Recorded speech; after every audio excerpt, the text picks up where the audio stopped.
कैसे हैं आप सभी स्टूडेंट। तो आज की इस वीडियो में मैं आप सभी को FYUP सेमेस्टर 2 एसी इंग्लिश के आप सभी बच्चों को 50 में से 45 नंबर का सवाल बता दे रहा हूं, जिससे आप सभी बच्चे 45 नंबर आराम से लेकर आ पाएंगे अपने पेपर में। तो चलिए हम लोग वीडियो को शुरू करते हैं। वीडियो शेयर कर देना अगर आपको लगता है ये वीडियो आपके लिए हेल्पफुल बना है। और इससे जुड़ी बात, आप सभी बच्चों को हमारे प्ले सेक्शन पे एसी इंग्लिश का पूरा वीडियो अवेलेबल है, जिससे 50 नंबर आपको पूरा मिलेगा। इससे 45 नंबर कवर होगा, लेकिन 50 नंबर नहीं होगा। देखिएगा 5 नंबर और पाना है तो प्ले सेक्शन पे वीडियोस बने हुए जाके देखिए और उन वीडियोस को देख कर अपने सिलेबस को कंप्लीट कर लीजिए। ठीक है, तो चलिए शेयर कर दीजिएगा वीडियो को। और डिस्क्रिप्शन बॉक्स में Telegram, Facebook, Twitter, Insta link available है, फॉलो करना से कर सकते हैं आप लोग। ठीक है, देखिए क्या आपके सिलेबस में मोनोलॉग है, डायलॉग है, ये दो चीज़ पढ़ना है। हमने आपको बताया हुआ है मोनोलॉग मतलब क्या होता है। मोनो मतलब होता है एक, ठीक है, और हमारे पास इसके कैरेक्टरिस्टिक बताने। मोनोलॉग मतलब बेसिकली क्या है, एक ऐसा लेंदी स्पीच, ठीक है, या फिर एक ऐसा डिस्कस जो कि किसी भी सिंगल कैरेक्टर के द्वारा डिलीवर किया जाता है। अब अगर मैं समझाऊं अपने भाषा में, जब आप खुद से ही क्या करते हो आईना के सामने या खुद से बातचीत करते हो लंबे समय तक, ये क्या कहलाता है हमारे पास मोनोलॉग। जैसे कोई भी एक्टर होते हैं, अगर आपने देखा होगा बहुत फेमस चाहे वो मनोज वाजपेयी हो हमारे पास, फिर और भी जो फेमस एक्टर मैं उनका नाम अभी भूल जा रहा हूँ, ठीक है।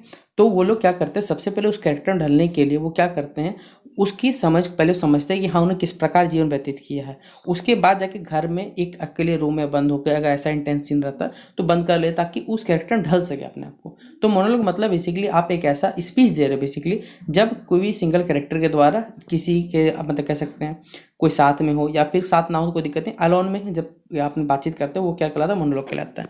It can appear in both literature, ये लिटरेचर के रूप में भी हो सकता है, ड्रामा के रूप में भी हो सकता है। साथ ही साथ ये स्पीकर को, यानी जो बोलने वाला आदमी हो गया, वो उसको एहसास करवाता है कि आप अपने थॉट्स, इमोशन और रिफ्लेक्शन को एक क्या करें सामने, एक डिटेल मैनर में क्या करें, बेसिकली इसे सामने लोगों के सामने उतारे। ये होता है हमारे पास मोनोलॉग। तो मोनोलॉग मतलब बेसिकली खुद से स्वयं बातचीत करना, ताकि उस कैरेक्टर में ढल के, यानी खुद वो एहसास से फील करना, वो क्या कहलाता है, मोनोलॉग कहलाता है। अब इसके क्या क्या कैरेक्टरिस्टिक हो सकते हैं, मतलब क्या इसके गुण हो सकते हैं। तो सबसे पहला बात है, इसमें एक सिंगल स्पीकर होता है। मतलब एक मोनोलॉग जो होता है जिसमें सिर्फ एक कैरेक्टर होता है जो कि स्पीकिंग करता है लंबे लंबे वर्ड्स का, या फिर कह सकते हैं कोई भी वहाँ बीच में रोक टोक करने वाला कोई कुछ नहीं होता, कोई भी बीच में एक्स्ट्रा डायलॉगबाजी करने के लिए कोई नहीं होता। वो खुद से ही क्या करता है, सामने जब प्रैक्टिस करता है वो क्या कहलाता है, बेसिकली मोनोलॉग कहलाता है। वो सिंगल स्पीकर होता है। अगला हमारे पास है एक्सप्रेसिव नेचर होता है। मतलब यहाँ जो स्पीकर है वो क्या करता है, अपने इमोशंस को, थॉट्स को, जो अपने अंदर के स्ट्रगल चल रही है, वो उन सब चीज़ों को क्या करता है, अपने कैरेक्टर के अंदर इस प्रकार ढाल लेता है कि सामने वाला लगता है कि हाँ वो कैरेक्टर को निभा रहा है हमारे पास। अगला थर्ड नंबर पॉइंट है, लेंथ बात किया जाए, monologue tend to be longer than typical dialogue. Dialogue में क्या होता है, दो लोगों के बीच का कन्वर्सेशन होता है, ये थोड़ा सा सुनने में भी आपको इजी लगता है। लेकिन जब मोनोलॉग होता है तो आप उस कैरेक्टर को सुनने में बहुत ज़्यादा ये लंबा लगता है आपको। ये ऐसा फील होता है जिसमें कि बहुत सारे लाइन्स रहते हैं, पैराग्राफ रहते हैं, डिपेंडिंग करता है कि क्या सिचुएशन होता है, तो ये थोड़ा लेंथी हो सकता है। अगला ये direct address, it can be, ये बेसिकली क्या होता है, ये सीधा ऑडियंस को या फिर किसी अदर कैरेक्टर को या खुद से ही क्या हो सकता है, ये सब बात होता है। डायरेक्ट एड्रेस, डायरेक्ट बिना कोई एक्स्ट्रा झोल झपाटा का, ये सिंपल लोगों से डायरेक्ट जोड़ा जाता है हमारे पास। अगला है revealing personality, through the monologue the character often reveal personal motives, desire, conflict. Of देखिए यहाँ पर क्या होता है, मोनोलॉग के थ्रू बेसिकली जो कैरेक्टर है वो अपने जीवन के पर्सनल क्या मोटिव चल रहे हैं, क्या डिजायर, क्या इच्छाएं हैं, क्या कॉन्फ्लिक्ट है या क्या फिलोसफी, उन सब चीज़ों को ये क्या करता है, बताने कार्य करता है। अगला है ड्रामेटिक टेंशन। देखिए in place a monologue can build dramatic tension और provide essential information advancing the plot. देखिए जो भी मान लीजिए थीम है या जो भी कंसेप्ट, उस चीज़ को समझने के लिए उसको इस प्रकार से क्रिएट करना पड़ता है ताकि वो उन सब चीज़ों को अच्छे से समझ पाए। तो ये बेसिकली ड्रामेटिक टेंशन क्रिएट करता है। फिर अगला हमारे पास अनइंटरप्रेटेड स्पीच, यानी देखिए आपको मालूम है जब भी कोई डायलॉग बोला जाता है तो डायलॉग एक बोलिएगा एक चुप होगा, इस प्रकार का सीन चलता है हमारे। लेकिन मोनोलॉग में कुछ नहीं है, एक सामने आदमी बोल रहा है, बस उसको बीच में रोकने के लिए, कोई इंटरप्ट करने के लिए कोई भी यहाँ पर आदमी नहीं होता, ये बात याद रखिएगा। ठीक है, तो अगर हम बात करें तो मोनोलॉग क्या है, बेसिकली आपके कैरेक्टर डेवलपमेंट में आपके पावरफुल टूल्स के रूप में इस्तेमाल होता है, ताकि वो आपके अंदर जो गृह युद्ध चल रहा है या फिर जो नेरेटिव का दीप्त है उसको ये क्या करता है, एक्सप्लोर करने का काम करता है हमारे पास। तो ये होता है बेसिकली मोनोलॉग और उसका कैरेक्टरिस्टिक्स। अगर हम बात करें इसके, इस तरह हमने अभी आपको मोनोलॉग पढ़ाया, उसी प्रकार यहाँ पर क्या आपके सामने है, डायलॉग है। ठीक है, डायलॉग क्या होता है, इसके क्या क्या कैरेक्टरिस्टिक्स होते हैं, चलिए आइए जानते हैं यहाँ पर। तो जैसे हमने मोनोलॉग बताया उसी प्रकार डायलॉग है। डायलॉग क्या होता है? कन्वर्सेशन होता है। कब? किसके किसके? दो या दो से ज़्यादा कैरेक्टर्स के बीच में। किसी बुक में हो सकता है, किसी प्ले में हो सकता है, फिल्म में हो सकता है, या कोई भी नैरेटिव मीडियम के बीच में दो लोगों के बीच का जो बातचीत होता है डायलॉग के नाम से है। It involves the exchange of spoken word but it also include non verbal cues such as body language, tone of voice in certain. देखिए जो हमारे पास कह सकते हैं जो डायलॉग होता है इसमें क्या होता है, हम लोग बोली का तो इस्तेमाल करते करते हैं, साथ ही यहाँ पर हमारे पास नॉन वर्बल कम्युनिकेशन का कुछ इस्तेमाल होता है, जिसमें बॉडी का गेस्चर, हाथों का तरीका आप देखते हो, बोलने का तरीका, ये सब चीज़ क्या होता है डायलॉग में, ये भी चीज़ इस्तेमाल होता है हमारे पास। अगर हम बात करें इसके इंपॉर्टेंस की, तो ये क्या करता है, सबसे पहला काम ये कैरेक्टर डेवलपमेंट में क्या करता है, हेल्प करता है। डायलॉग बेसिकली क्या रिवील करता है, आपके कैरेक्टर की पर्सनैलिटी को, की पर्सनैलिटी का बैकग्राउंड क्या है, उसका मोटिवेशन क्या है, रिलेशनशिप क्या है लोगों के थ्रू, ये बताता है हमारे पास है। हाउएवर आ कैरेक्टर स्पीक, मतलब आपका जो कैरेक्टर होता है वो आपके जो वर्ड्स इस्तेमाल होते हैं उसके थ्रू पता चलता है। आपका जो टोन होता है, बोलने का जो तरीका होता है, ये आपके सब चीज़ इमोशनल स्टेट को, आपके अंदर के थॉट को ये यहाँ पर दर्शाने काम करता है। एक प्रकार से कैरियर डेवलपमेंट में क्या करता है, हेल्प करता है। अगला हमारे पास है एडवांसिंग द प्लॉट। देखिए dialogue often moves the story forward by introducing. देखिए डायलॉग्स में क्या होता है, नए नए इन्फॉर्मेशन क्या होते हैं, इंट्रोड्यूस होते रहते हैं, ताकि नए डायलॉग न्यू इन्फॉर्मेशन आएगा, कुछ कॉन्फ्लिक्ट हो सकता है, कुछ रिलेशन हो सकता है। तो कैरेक्टर कन्वर्सेशन से क्या होता है हमारे पास, जो भी मान लीजिए क्रिटिकल यहाँ पर प्लॉट है, वो सब के सब क्या करता है, नैरेटिव को क्या करता है, डेवलप करने में हमें हेल्प करता है। फिर अगला हमारे पास है क्रिएटिंग कॉन्फ्लिक्ट। देखिए through dialogue characters are express opposing view. देखिए आपको मालूम है कि कैरेक्टर्स को बेसिकली हमेशा रखा जाता है, दोनों का जो व्यू होता है, व्यू पॉइंट होता है, वो दोनों अपोजिंग होता है, मतलब एक दूसरे का उल्टा होता है। दोनों की इच्छाएं अलग हो सकती हैं, इंटेंशन अलग हो सकते हैं, कोई भी चीज़ को लेकर इसलिए कन्फ्लिक्ट हो सकता है। यानी दोनों के बीच में ड्रामा के कारण क्या हो, ड्रामा या टेंशन के कारण बेसिकली क्या हो सकता है, यहाँ पर एक झगड़ा या विवाद हो सकता है, जिसे हम क्रिएटिंग कॉन्फ्लिक्ट कहते हैं।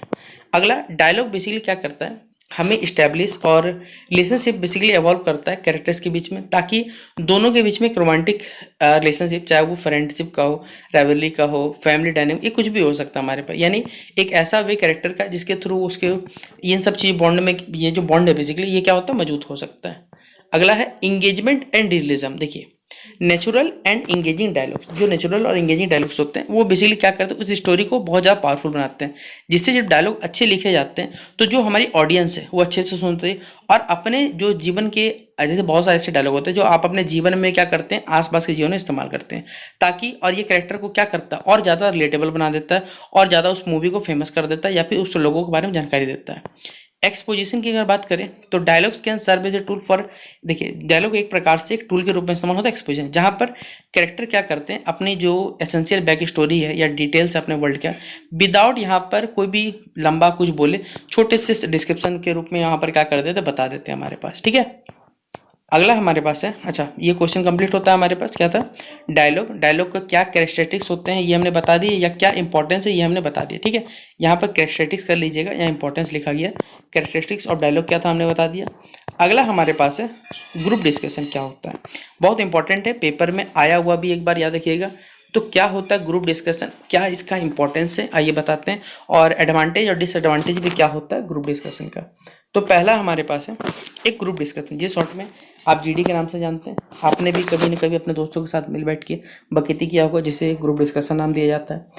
वहाँ पढ़ाई तो होती नहीं है, लेकिन यहाँ ग्रुप डिस्कशन आपके सिलेबस के हिसाब से समझना पड़ेगा, पढ़ाई के नज़रिया भी रहेगा या फिर कुछ बात भी हो सकता है। ठीक है, तो a group discussion is a structured conversation whether a group of people comes together to discuss a particular topic or issue। मान लीजिए कोई भी चीज़ का मुद्दा चल रहा है, ठीक है, मान के चलता है अभी देश में करंट परिप्रेक्ष्य को लेकर अगर चला जाए तो देश के जुड़े मुद्दे पर चलेंगे कि मान लीजिए होता बिहार इलेक्शन चल रहा है, ठीक है, तो बिहार इलेक्शन पे क्या हुआ, 4 लोग बैठे हैं मान लीजिए, अब सबका क्या करना है यहाँ पर किसी पार्टिकुलर टॉपिक पे, हाँ इस विषय पे क्या करें, सभी अपने विचार रखने के, तो यहाँ पर सभी लोग क्या करें, इस पर चर्चा करें कि क्या सही हो सकता है, क्या गलत हो सकता है, ये सभी के व्यू पॉइंट अलग अलग हो सकते हैं। वही लिखा हुआ है कि in group discussion participant express their views, participant क्या करते हैं, अपने व्यू एक्सप्रेस करते हैं, दूसरों की बातों को सुनते हैं, उसके बाद दोनों के बीच में एक डिबेट चलती है। ठीक है, तर्क यहाँ पर चलेगा कि हाँ ये तुम्हारे नेता ने नहीं किया, वो नहीं किया, ये सब के सब क्या होता है, डिबेट्स कहलाते हैं। और यहाँ पर आइडियाज़ का एक्सचेंज होता है, मतलब देखिए मेरे नेताजी ने ये किया, ये करते तो और ज़्यादा अच्छा होता है। इस प्रकार से दोनों के बीच में क्या होता है, कोई सब्जेक्ट मैटर को लेकर आइडियाज़ का यहाँ पर एक्सचेंजेशन होता है, तो ये फायदा करता है हमारे पास ग्रुप डिस्कशन। ठीक है, अब इसी ग्रुप डिस्कशन का हमारे पास क्या इंपॉर्टेंस है, मतलब क्या महत्व है ये बताते हैं। तो सबसे पहले इनहेंस कम्युनिकेशन स्किल, ये क्या करता है, आपके जो कम्युनिकेशन स्किल है, ठीक है, उसको क्या करता है, बढ़ावा देता है। जैसे group discussion help participant practice effective communication such listening speaking clearly and articulating ideas in an organised manner. देखिए जो ग्रुप डिस्कशन है इससे होता क्या कि जो भी लोग पार्टिसिपेट वहाँ कर रहे ग्रुप डिस्कशन में, इससे उनकी जो कम्युनिकेशन जो रहता है इफेक्टिव कम्युनिकेशन होता है, जिससे उनके लिसनिंग मतलब सुनने का, बोलने का, कोई चीज़ को अडेप्ट करने का तरीका जो होता है, नए नए आइडियाज़ आने का तरीका, ये उनमें क्या होता है बेसिकली वृद्धि होता है। तो ये हमारे कम्युनिकेशन स्किल को क्या करता है, सबसे पहले इनहेंस करता है, यानी बढ़ावा देता है। अगला हमारे पास है फोस्टर टीम वर्क, यानी ग्रुप डिस्कशन क्या प्रमोट करता है हमारे पास। ये ग्रुप डिस्कशन बेसिकली हमारे पास है वो कोलैबोरेशन। अभी आप लोग देखते होंगे कि ये क्रिएटर ने उसके साथ कोलैब कर, भाई कोलैब मतलब होता है मिल के दोनों काम कर रहे हैं, ठीक है, एक टीम के रूप में दोनों काम कर रहे हैं। और ये इंडिविजुअल्स को क्या करता है बेसिकली साथ लेकर आता है, ताकि दोनों का जो सेम टाइप के फील्ड होंगे तो सिंपल सा बात है कॉमन गोल होगा हमारे पास, और जिससे जो ऑडियंस रहेगी वो भी अपने आइडियाज़ को क्या करेंगे शेयर करेंगे, और दोनों के व्यू पॉइंट के हिसाब से क्या किया जाएगा उस पर फैसला लिया जाएगा। तो ये टीम वर्क को भी क्या करता है फोस्टर्स करने के में काम आता है हमारे पास। तीसरा पॉइंट है critical thinking and problem solving. देखिए क्या होता है जब एक ग्रुप डिस्कशन होता है तो individuals are often required to think critically. जो इंडिविजुअल्स यानी जो भी दर्शक है हमारे पे या फिर लोग हैं वो लोग क्या करते हैं सबसे पहले बहुत ध्यानपूर्वक क्या करते हैं समझते हैं, उसके बाद अपने जो व्यू पॉइंट्स है कि हाँ इसके प्रति क्या सही होना चाहिए क्या गलत होना चाहिए वो बताते हैं, और क्या क्या प्रॉब्लम को सॉल्व करने के क्या तरीके हो सकते हैं ये भी बताता है, जिससे क्या होता है जो प्रॉब्लम सॉल्विंग एबिलिटीज़ है वो क्या हो जाता है हमारे पास बढ़ जाता है, ये काम करता है, ठीक है।